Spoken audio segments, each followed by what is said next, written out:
सुप्रभात दोस्तों, स्वागत है आपका एक और वीडियो में। तो आज हम उज्जैन से निकल पड़े हैं और आज की हमारी यात्रा होने वाली है उज्जैन से ओमकारेश्वर तक। ये छोटी सी एक रोड ट्रिप होने वाली है, करीब 145 किलोमीटर के आसपास की। अभी सुबह के बज रहे हैं करीब 8 और आज का ब्लॉग हम सीधा उज्जैन की सड़कों से स्टार्ट कर रहे हैं। कंपैरेटिवली रोड काफ़ी खाली ही है।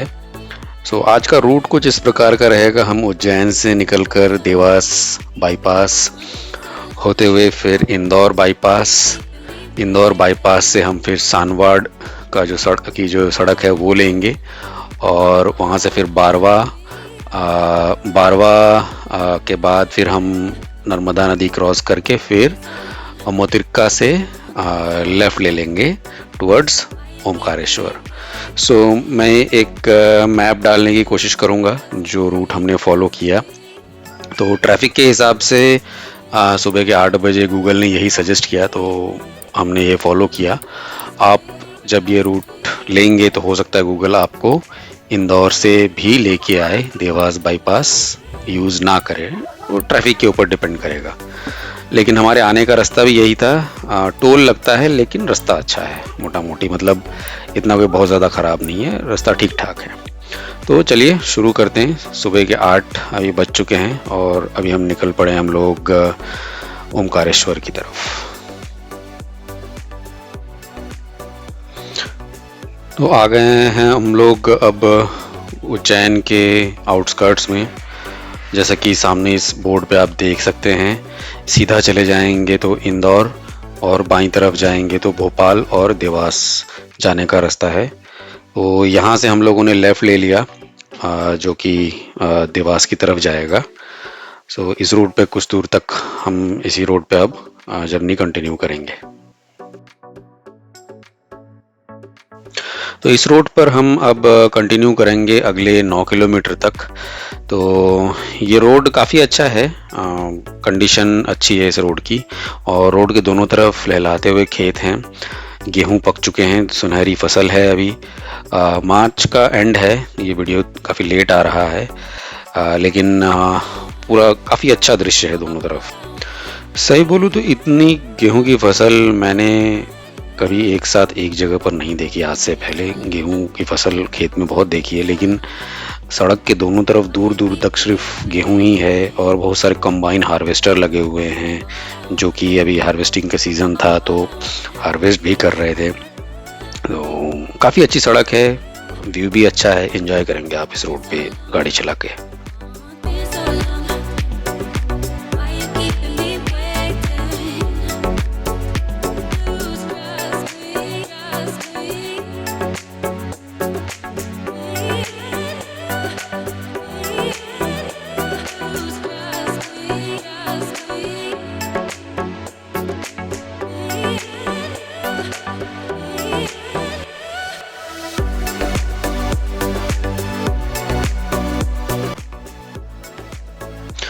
एक संयोग मैंने नोटिस किया, इस सड़क का नंबर है 752D और पुणे में हम जिस सड़क के पास रहते हैं, जो सड़क हमारे घर के पास से जाती है, वो है 753F।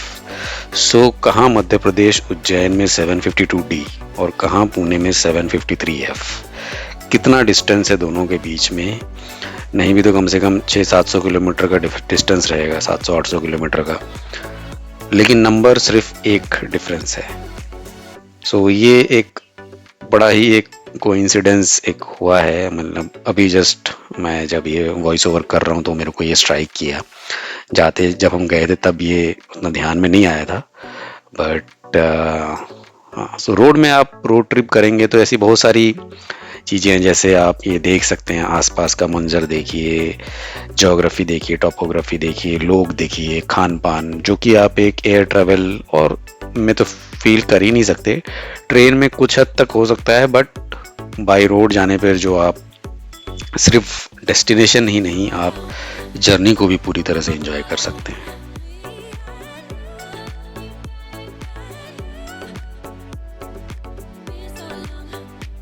आ गया है आज के दिन का दूसरा टोल, ये है इंदौर देवास टोल प्लाज़ा।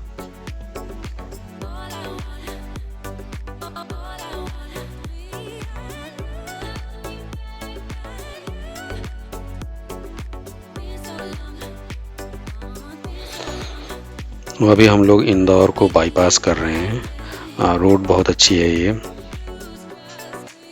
कोई दिक्कत नहीं, एकदम स्मूथ रोड है।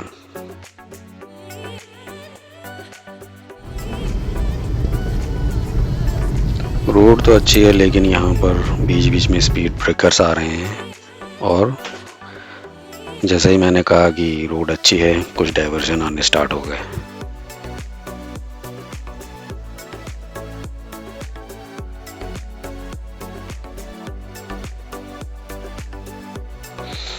ये है इंदौर का Phoenix mall. Phoenix as a company मुझे लगता है अभी हर बड़े शहर में ही अब एक एक फिनिक्स मॉल हो गया है। मुंबई से शुरू किया था इन्होंने काफ़ी साल पहले, करीब नहीं भी तो 12-15 साल पहले शायद इन्होंने शुरू किया था। वहाँ से आज एज ए कंपनी इन्होंने लगभग सारे बड़े शहरों में ही इन्होंने एक एक फिनिक्स मॉल, एक से ज़्यादा, पुणे में अभी जैसे 2 फिनिक्स मॉल हैं।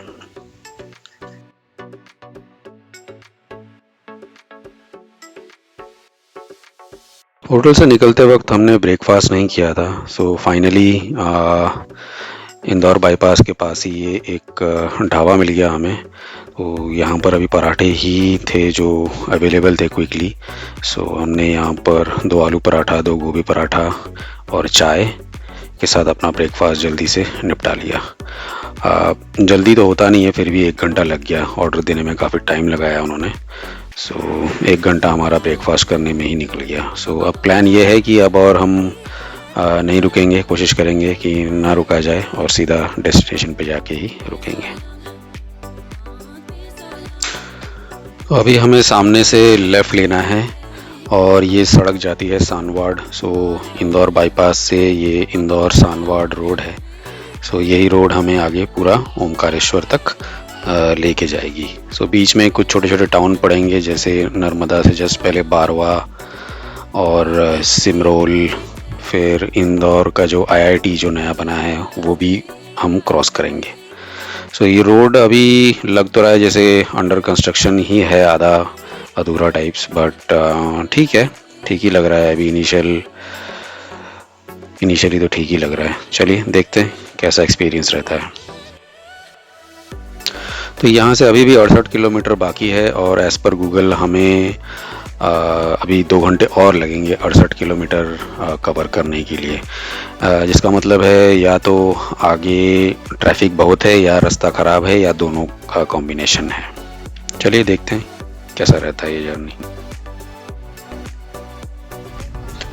जैसा कि एक्सपेक्ट किया था, रास्ते की कंडीशन यहाँ कोई बहुत ज़्यादा अच्छी नहीं है। जैसा कि आप देख सकते हैं सब कुछ यहाँ पर अभी अंडर कंस्ट्रक्शन ही है। सो कहीं पे सीमेंट का काम चल रहा है, कहीं पर कोलटार का सड़क बन रहा है। सो मिक्स एंड मैच है, कहीं पर अच्छा स्पॉट मिल रहा है, कहीं पे ख़राब। अब फाइनली ये एक डबल लेन में कन्वर्ट हो गई हैं। बहुत वेस्ट ट्रैफिक है इसी सड़क के ऊपर और ट्रक्स का काफ़ी लोड है इस सड़क के ऊपर, प्रॉब्ली क्योंकि यही सड़क आगे खंडवा तक जाती है। तो शायद यही कारण है कि इस पे बड़े ट्रक्स का भी अच्छा खासा ट्रैफिक है।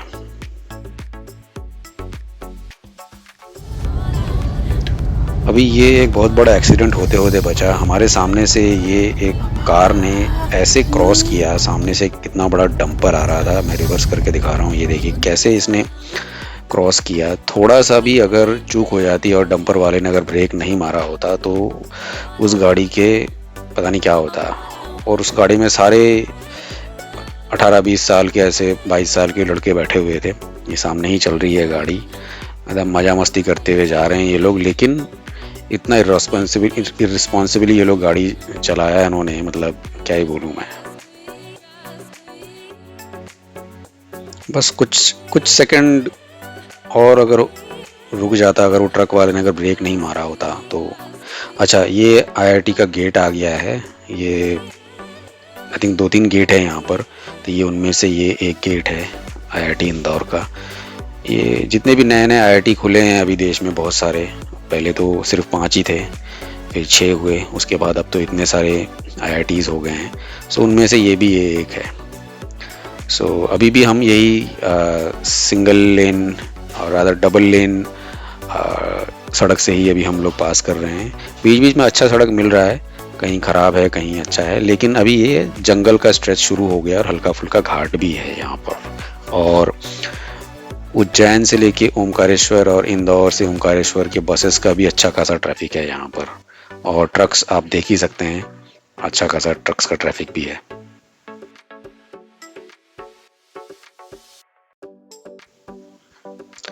इस घाट पे ये एक हेयरपिन बेंड था, इतना ही यहाँ पर अजीब सिस्टम था। मतलब जगह की कमी होने के कारण जितनी भी बड़ी बड़ी गाड़ियाँ थी, ये स्पेस बनाने के लिए जो गाड़ियाँ नीचे से ऊपर की तरफ उठ रही हैं, सो वो लोग राइट की तरफ ऐसे टर्न मार रहे हैं ताकि वो उनको स्पेस मिल सके टर्न मारने का। और जो नीचे की तरफ आ रहे हैं, जैसे कि हम लोग हैं अभी, हमें दूसरी साइड राइट साइड से जाना पड़ रहा है।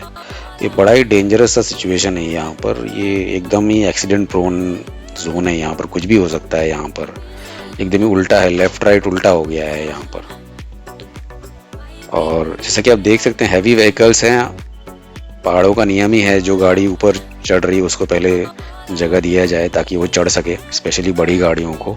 तो उस हिसाब से ठीक है, लेकिन यहाँ पर सड़क की प्रॉपर मार्किंग और थोड़ा सा स्पेस निकालना चाहिए, बिकॉज इतनी भी खड़ी पहाड़ियाँ नहीं है यहाँ पर कि यहाँ पर और स्पेस ना निकाला जा सके। बट काम चल रहा है तो मे बी फ्यूचर में ऐसा कुछ हो जाएगा, बट अभी तो बड़ा ही डेंजरस सा लगा ये। रात को बहुत दिक्कत हो सकती है, दिन में ठीक है, फिर भी मैनेज कर लेंगे आप, बिकॉज सभी बहुत स्लो हैं उस घाट पे, लेकिन रात में बहुत दिक्कत हो सकती है। एक और प्रॉब्लम है, ये भूसे से भरी हुई गाड़ियाँ, ये ऐसा लग रहा है जैसे किसी ने मतलब बहुत ज़्यादा खा लिया है और एकदम पेट फूल गया है, ऐसा टाइप। पूरा गाड़ी एकदम भर के ये लोग चला रहे हैं और गाड़ी दिखती नहीं, सिर्फ भूसा ही भरा हुआ दिखता है।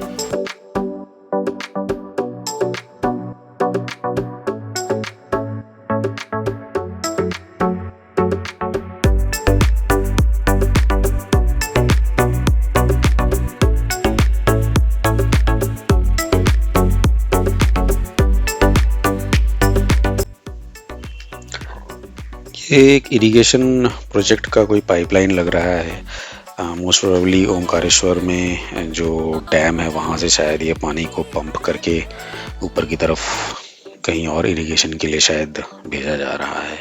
एक और चीज़ जो हमने यहाँ पर देखी वो है रेलवे लाइन, एक नैरो गेज लाइन है यहाँ पर। जैसा कि मैंने बाद में देखा कि ये नैरो गेज लाइन मऊ से लेके आपके जाती है इंदौर के पास तक जाती है ये। तो ये लाइन अभी बंद है और इसका ब्रॉड गेज में इसका कन्वर्जन चल रहा है, लेकिन बारिश के बाद आई थिंक इस लाइन में जर्नी करना इस रूट में बहुत ही सही रहेगा, बहुत ही अच्छा व्यू रहेगा यहाँ का। तो ये लाइन मोस्ट प्रोबेबली आपका मऊ से लेके अकोला तक की जो एक आखिरी मेरे ख्याल से सबसे बड़ी जो मीटर गेज लाइन बची हुई है अभी भी भारत में, ये उसी का शायद एक पार्ट है। अभी ये पूरा कंप्लीट हो जाएगा तो फिर इंदौर का भारत के दक्षिणी राज्यों के साथ डायरेक्ट कनेक्शन हो जाएगा फिर।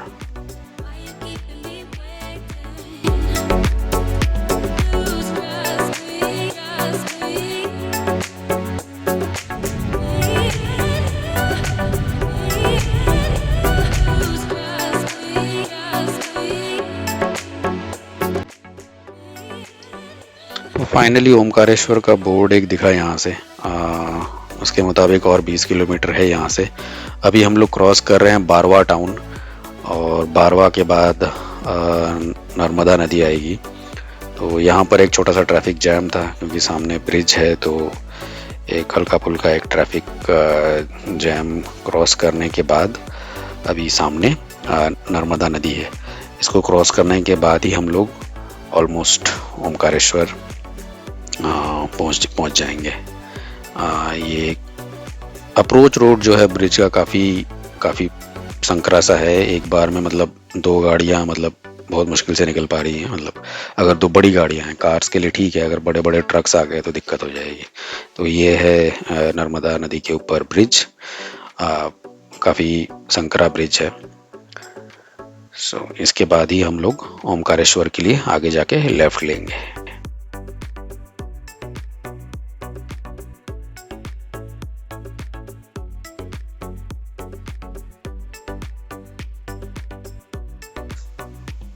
ये ब्रिज क्रॉस करने के बाद एक छोटा सा एक मार्केट टाइप का है। यहाँ पे काफ़ी खाने पीने की जगह थी, रेस्टोरेंट्स थे। काफ़ी लोगों ने यहाँ पर गाड़ियाँ रोक के नदी पे भी जा रहे थे और मिर्ची काफ़ी बिक रही थी यहाँ पर, सूखी मिर्ची। शायद यहाँ पर लोकल खेती में, मतलब यहाँ पर शायद मिर्ची यहाँ का एक प्रमुख शायद उत्पाद रहेगा। इस कारण से यहाँ पर मिर्ची का मतलब काफ़ी मिर्ची बिक रही थी यहाँ पर। सो इस चौक से हमने जैसे कि मैंने कहा, हम ब्रिज क्रॉस करके हमने यहाँ से लेफ़्ट ले लिया ओमकारेश्वर की तरफ। यहाँ से मेरे ख्याल से अगर आप बस या किसी चीज़ से आ रहे हैं, पब्लिक ट्रांसपोर्ट से, मेरे ख्याल से यहाँ से आपको शेयर्ड टेम्पो या ये मैजिक वैन्स मिल जाएंगे ओमकारेश्वर, बिकॉज बहुत सारे गाड़ियाँ यहाँ पर खड़ी थी। तो मैं श्योर तो नहीं हूँ, बट मुझे ऐसा लगता है जो भी मेन रूट से जो बसेस जाती हैं वो यहाँ पर पैसेंजर ड्रॉप करती है और फिर यहाँ से आगे आप शेयर्ड ऑटो और ये मैजिक वैन में आ सकते हैं। तो देखते ही देखते हम लोग पहुँच गए हैं ओमकारेश्वर और एंटर करते ही यहाँ पर छोटे बड़े होटल्स दिखने लग गए हैं।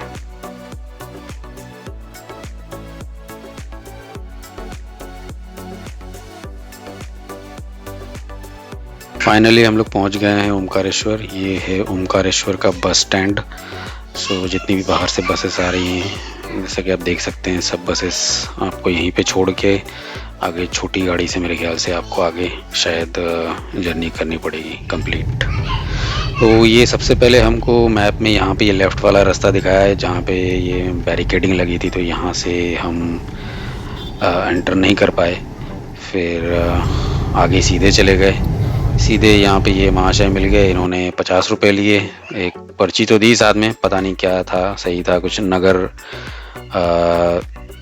निगम समथिंग कुछ का, तो इन्होंने 50 रुपये लिए। आजकल मोस्टली हर टूरिस्ट स्पॉट पे आपको मिल जाएगा ये आजकल मैंने देखा है 50 रुपये, 100 रुपये, 20 रुपये, कुछ ना कुछ ये लोग ले ही लेते हैं एंट्री के टाइम पे।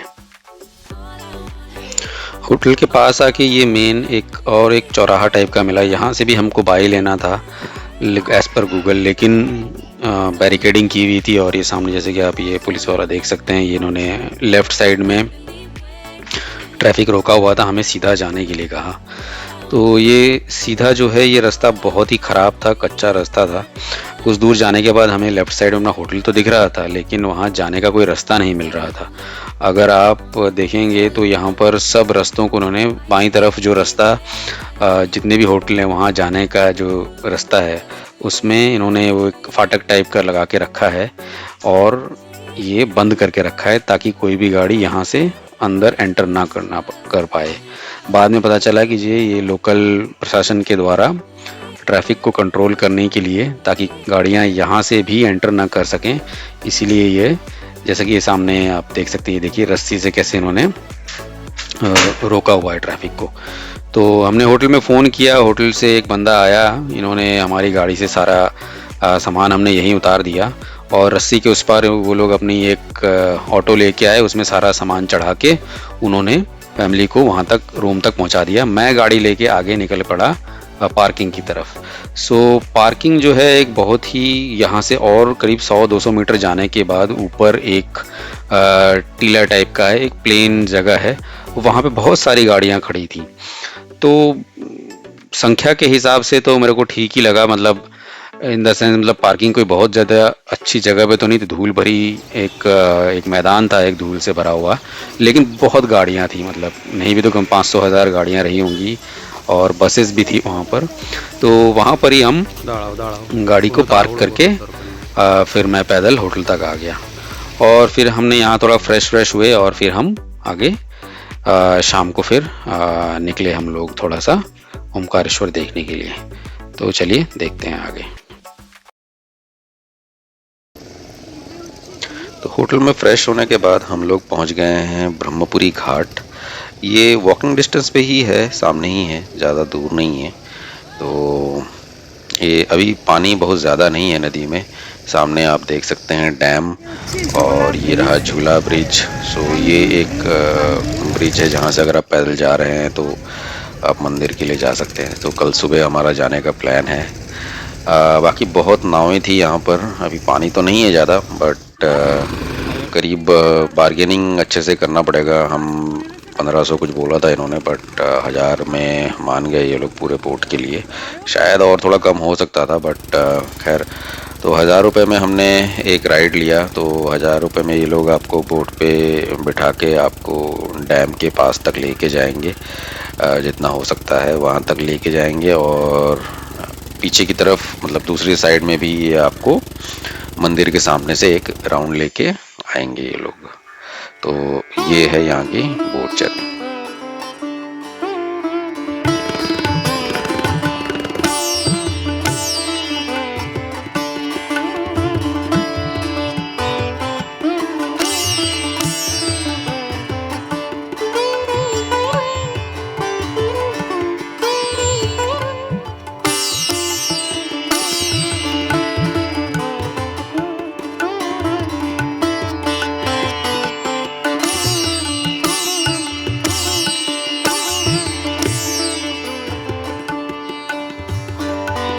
ये है दो नदी का संगम, नर्मदा और कुवेरी का। कुवेरी नदी में पावर हाउस बना हुआ है, 520 मेगावाट बिजली बनती है। वो नर्मदा जी में डैम बना हुआ है। यहाँ पे दो नदी का संगम है। चल के दिखा ले लो। ये जो पर्वत है ना, ये ओम पर्वत है। ओम ये पर्वत रहता है चंद्र बिंदु है।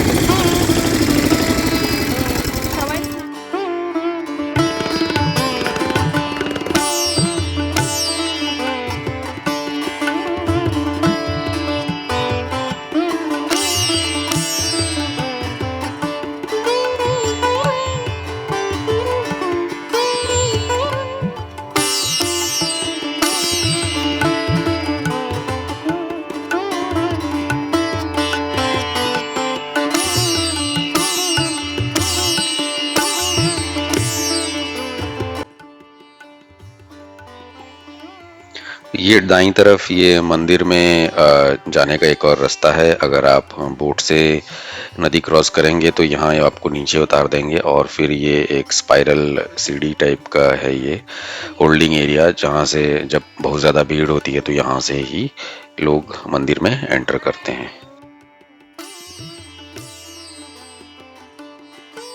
सो बोटिंग के बाद हम लोग आ गए हैं एक छोटे सा वॉकिंग टूर आगे देखने के लिए क्या क्या है यहाँ पर। एक छोटा सा जो मंदिर का रास्ता है यहाँ से होते हुए।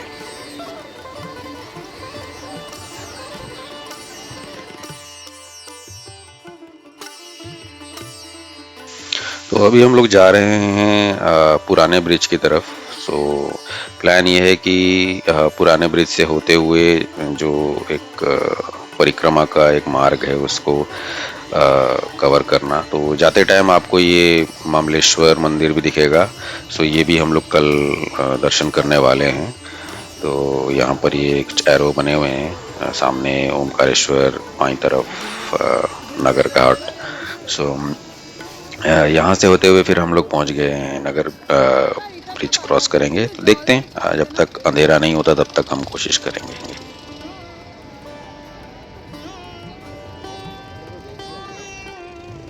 इस ब्रिज के ऊपर से बहुत ही एक पूरे ओमकारेश्वर का एक विहंगम दृश्य आपको दिखाई देगा दोनों साइड का। और साथ में एक तरफ मंदिर भी है।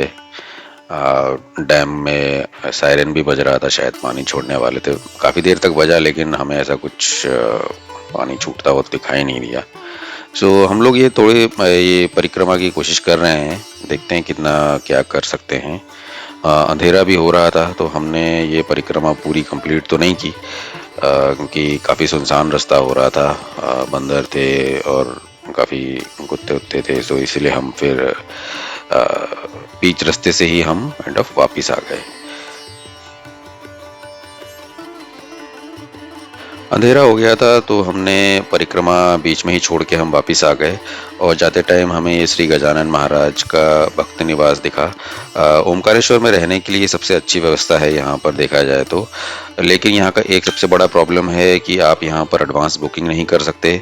आपको यहाँ पर आके ही आपको होटल मतलब रूम बुक करना पड़ेगा, अगर अवेलेबल होगा तो ये एक बड़ा ही अनसर्टेन सिचुएशन हो जाता है। सो इसीलिए हमने होटल बुक किया। सो आज के लिए इतना ही। मिलते हैं आपसे अगले वीडियो में। और आपसे शेयर करेंगे कैसा रहा हमारा दर्शन का अनुभव। चलिए, धन्यवाद वीडियो देखने के लिए।